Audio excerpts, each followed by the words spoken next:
What's up, world? Virgo and Keystone, Andrew here. Time for tarot.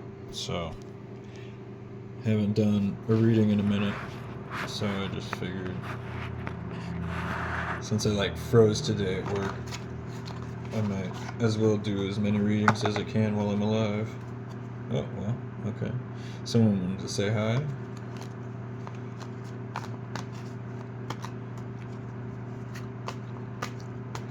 Knight of Swords. Quick reading? I don't know. Oh, okay. Cha-cha-cha. Alright.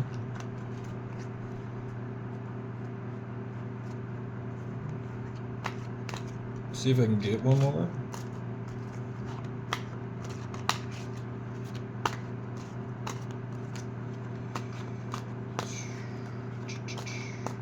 Yeah.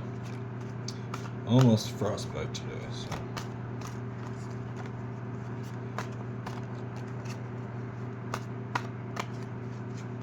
I don't know. Let's see. Ooh. Well, I'll take it because it's one. Ooh.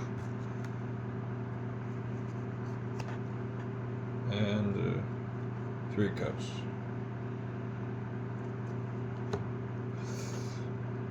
So.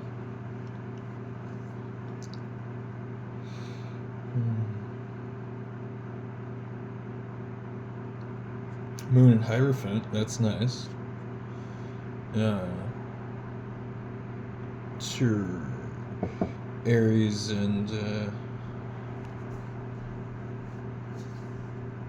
Gemini. It's not bad. Thought deck.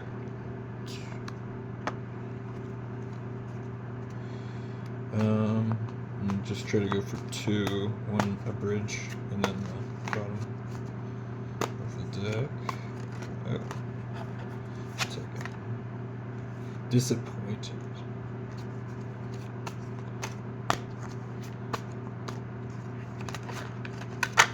Oh, nope, not taken. Oh, I did get some flip. Wow, that's way too many. 4. Wow, it's like all of the deck. Alright.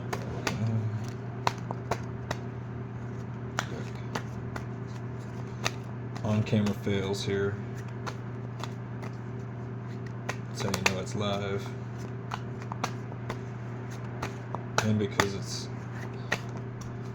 from my phone. But you would know that. Whoop. Right. No.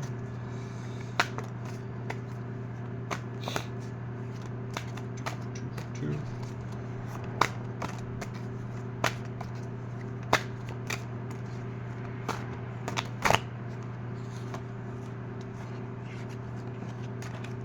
Okay. Fine.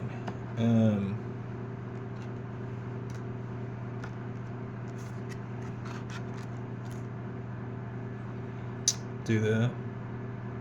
Can you see this? I'll do it. And then let's see. Bottom of the deck is 5 of Swords. Defeat. Crowley deck is so intense with the words. You got disappointment, strife, priestess, and princess of cups, and defeat. 3 of cups. Yeah. So. Excuse me, watch.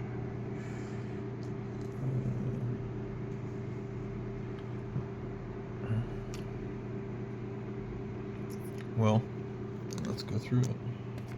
Oh, I'll do the big tarot. Or the big tarot. Yeah, the golden.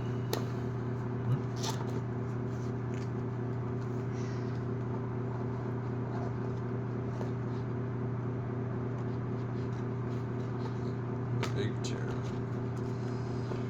Yeah, so far this is very mental. That's what I'm noticing right now. I'm pretty sure I should probably look this up.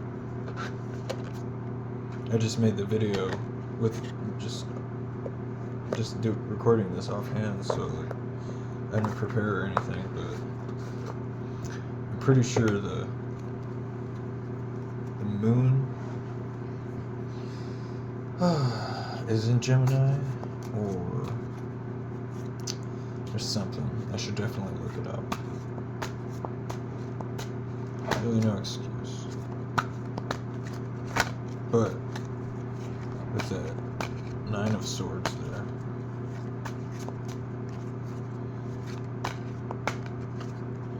seems to be maybe some anguish because of that. I know that Mercury retrograde's happening until the 15th. I thought that was in Gemini, but then I was like, is that the moon? Poor presenter. I have Saturn, Aquarius, 3rd house. So that's what I'm blaming for my woes, as it were. As far as being consistent with putting stuff out.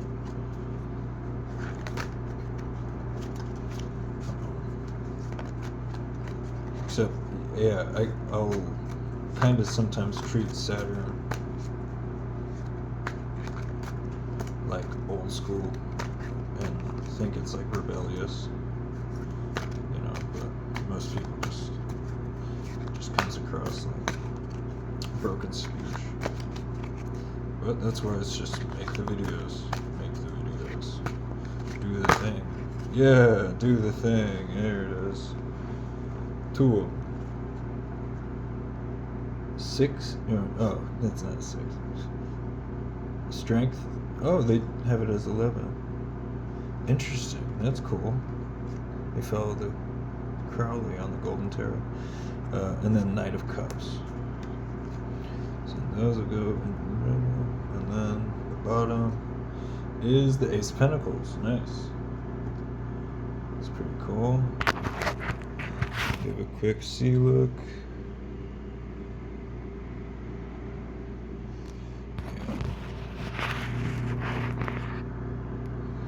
Alright. So, based on just what I'm looking at,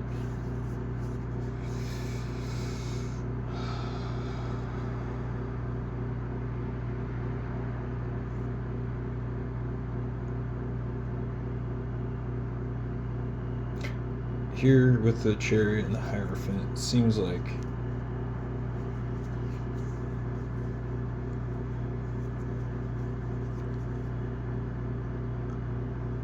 oscillating between duties.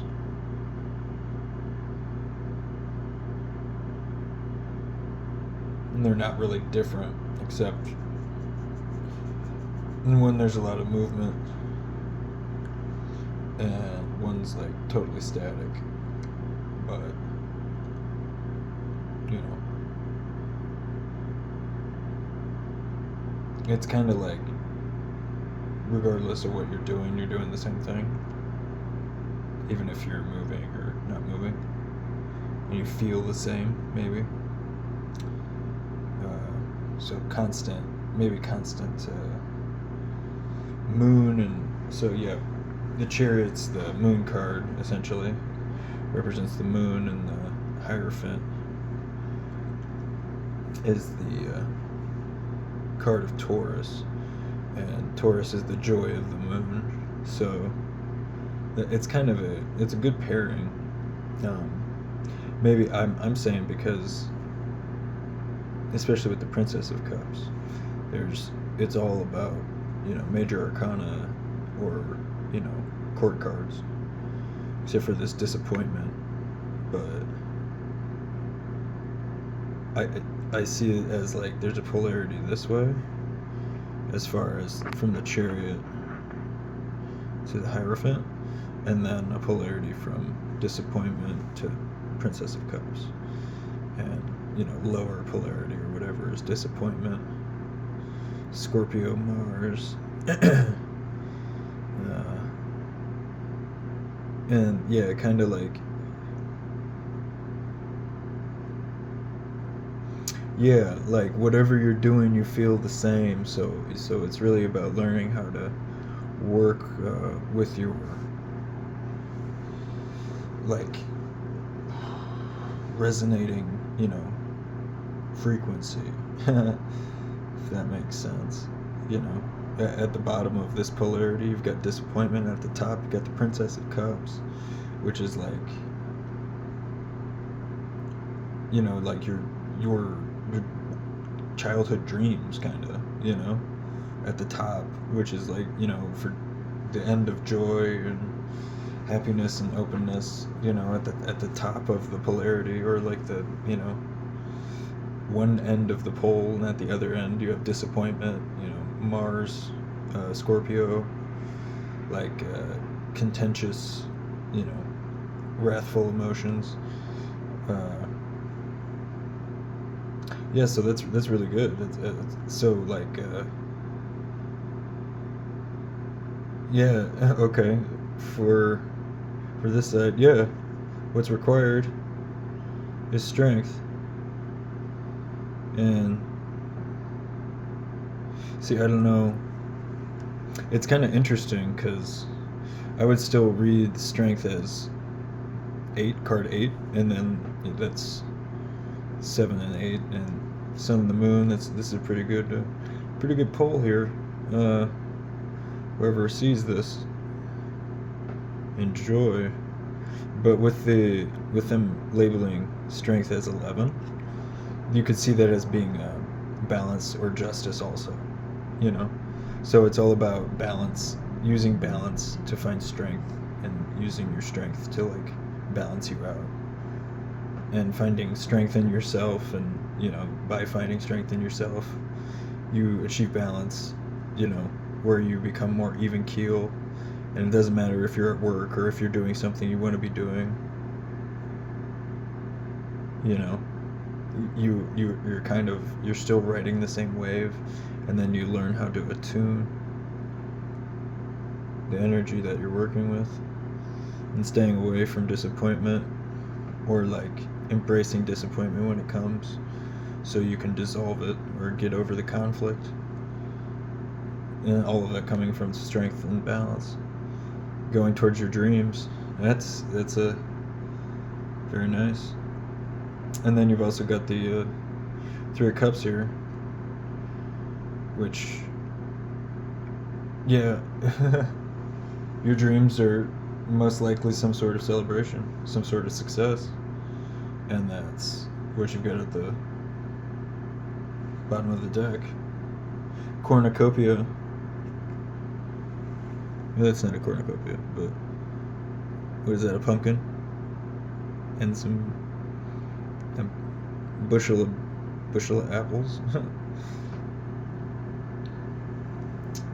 Yeah, so success is yours, or whatever your dreams are yours. And 3 of Cups can also represent like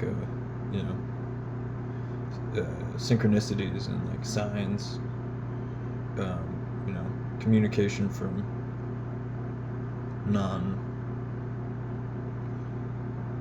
like the ether. So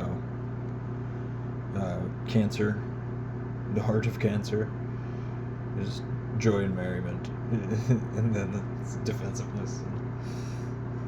I have Cancer placements, so I can say these things. Okay. With this other one here,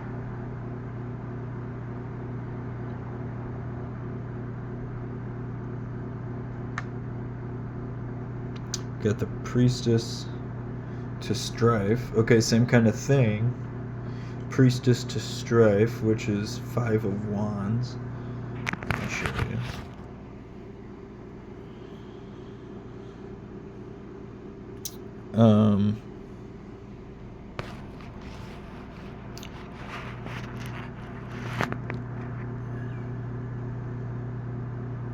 So Aries to Gemini. Okay, yeah. And maybe a further breakdown of this polarity of going from disappointment to Princess of Cups over here is what this is. Because, yeah, Hierophant in the Chariot, that's, your mind and your body. And, that's a pretty basic polarity, Cartesian, whatever, separation or dualism. Yeah, and noticing that you're, like, still the same person, And then it's like, okay, so how do you work with the energy to maintain access to your hopes and dreams? Because sometimes things aren't so great, and it's easy to stick in disappointment because it's like addictive.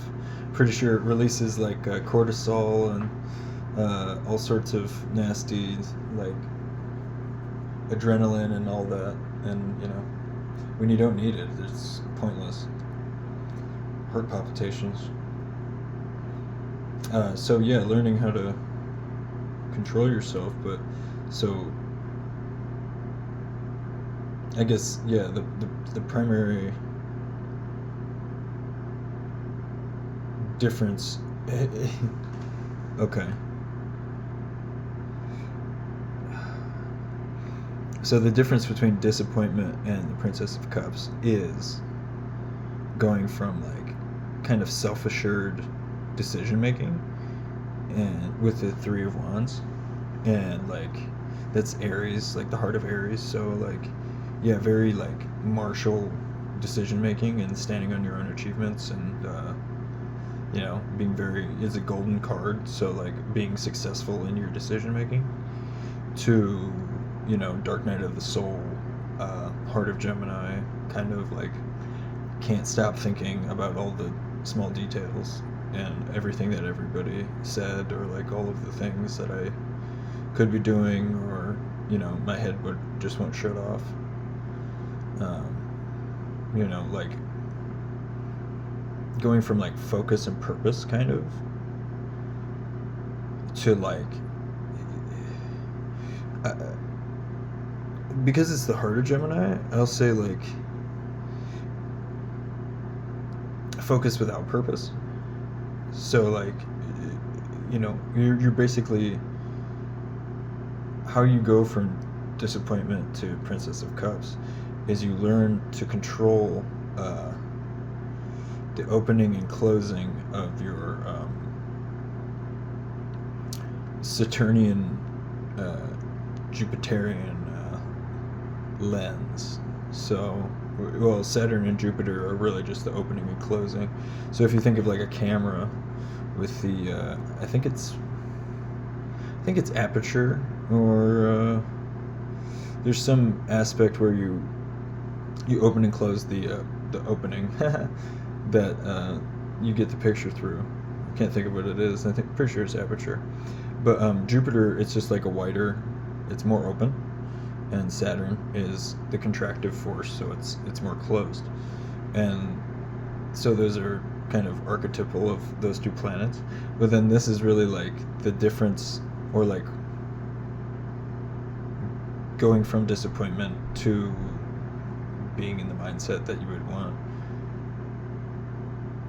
is really, yeah, learning how to oscillate between, like rapid fire. Like, you still need the negative polarity, you still need the Nine of Swords, even though that's the problem with polarities. But the problem of polarities is essential to existence. So only information can really be monodimensional. So there's always got to be this like opposing, and what's good is the other end is really being really on the ball. But yeah, like how do you know when to shut off, basically? And yeah, going from strife to the Priestess is what you're working on. So there's like two levels here. Overall, what you want is, equanimity in all situations, but you achieve that by like trying to muscle your way with the strife, like at the one end of the polarity, to the princess, which is yeah, it's a moon. I mean, it's a moon, right? Yeah, the related to the chariot. It's and then yeah, you've got Leo with the strife. Okay. So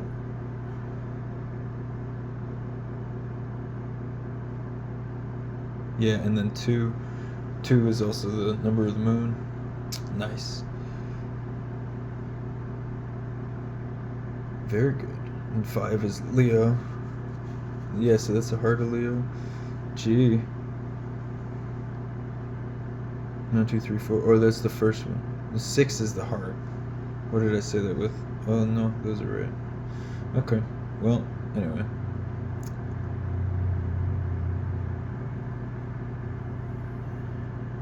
Yeah. Really learning to tap into your intuition, which is basically like unlearning programmed responses. Which is what you do when you make good decisions. So yeah, by being less forceful and like taking more, open and guided action, you'll naturally take more ideal action, which I guess we could say is ideal. Instead of taking action where you think you know what outcome you want, because it's really easy to slip into that. You're like, you pretend that you care because you need to get it done, but then like once you get it done, you're like, oh, I overcommitted to that or something, or you not pretended that you care, but like you just misrepresented how invested you were to summon the energy to get something done, and that can lead to Saturnian Leo energy with the strife. Just a constriction of like will, or a misuse of will, immoral use of will, versus like a totally guided sense of self-direction and just doing what you receive to do, in the I, as far as the active involvement of your own conception of your self-benefit, like you abandon that model instead of trying to look out for yourself and make money and make all the, that's a mode, but that's more connected with the 9 of swords, because that's Gemini, and yeah, the 3 of wands, I'm gonna say, especially with the black and the white on his sash here, that can be like the sun and the moon, or just the moon itself with the full and new moon phases. Like knowing when to take action, when to not take action, when to, knowing that you can never break universal law, otherwise it immediately becomes strife. So knowing that like you can take certain actions that people don't think you can take, just like, fudging the numbers or something, and you might not necessarily get caught.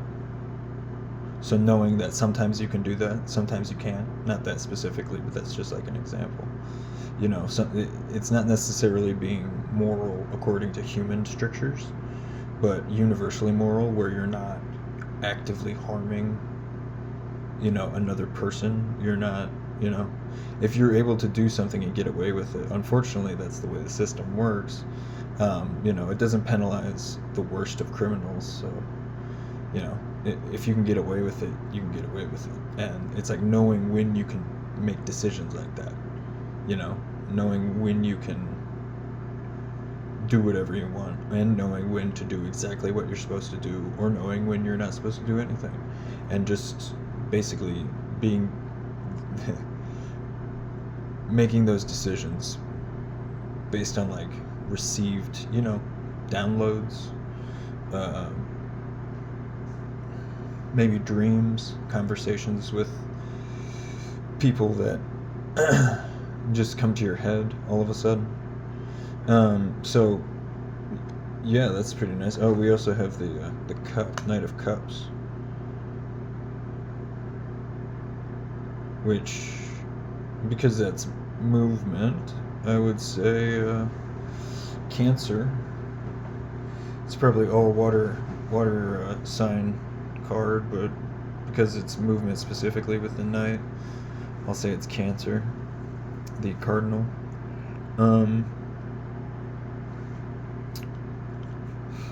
Yeah, so basically in gaining, yeah, I know this is really stripped down kind of, but in gaining psychic maturity and, just kind of forward psychic progress, you can learn to, summon the strength needed to step into your dreams and achieve pure success. 3 Cups. And part of your success is the Ace of Pentacles. It's golden, Oh, another something. Yeah, the black and the white. With the, where'd you go? The black and the white. I'm totally messing this up. Good stuff. Yeah, very moon heavy. So I hope you got something from this. If you did, go ahead and leave a like and hit the subscribe. Oh wait, just kidding. We have the Defeat. 5 of Swords as the underlying energy for your Thoth polarities, which to me, it's the first decan of Aquarius. What planet is it? Venus. Oh, okay. So that's like negative. Okay. Yeah, I mean, so yeah, what I'm supposed to leave you with is that, it's all about your self-conversation. And Aquarius, Venus, in a 5 of Swords, which is like contentious, fixed, aggressive mentality, and then being called Defeat. That's being very self-critical, very self-restrictive, very self-combative, condemning. It looks like they tried to summon something, or they're about to try and summon something, and then they all started fighting, or they summoned swords that started fighting. So just kind of like a convoluted negative mess, something that just isn't good. So, yeah, that's supposed to be the key, I guess, for accessing these polarities. The priestess to strife and Princess of Cups to disappointment, is self-talk. And so positive self-talk is always going to be coming from your guidance. Your guidance isn't going to trash you. And you can still be guided by strife. That's where you have to make the distinguishment. And strife will also make you think that,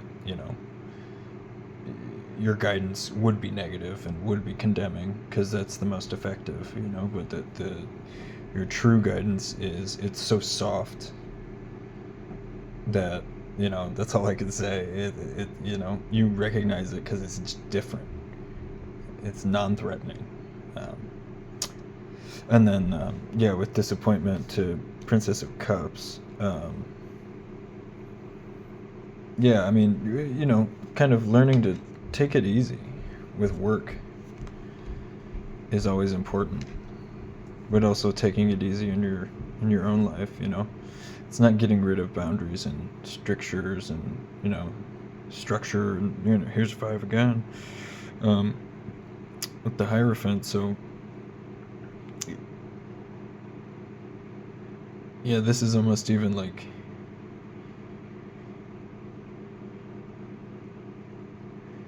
I don't know, purpose and duty, kind of Dharma Karma kind of thing, and you're drawn more towards karma through disappointment and more towards Dharma by following your dreams. So I would say, yeah, and managing your self-conversation, and what managing means for everybody is different. Some people's self-conversation is, rather pleasant. Some people's not. But just becoming aware of that you have a self-conversation and getting over that initial shock of like, oh, I'm constantly speaking to myself. If that's a shock for you, that's all. All that kind of internal revelation is a part of achieving, psychic mobility, which is what this Tower of Power is all about. And by doing that, achieving, control over will and like intention, so again, karma, dharma. But by taking the right actions and learning how to take the right actions and decide what is the right action to take, you can, achieve like willful participation, so that you can pursue your dreams and achieve all the glory, and stay away from strife. I hope the hand motions help. But yeah, so I think that is the end of the reading, and hope it was helpful. If you liked it, give it a like, subscribe. For Go and Keystone Andrew, signing off. Peace.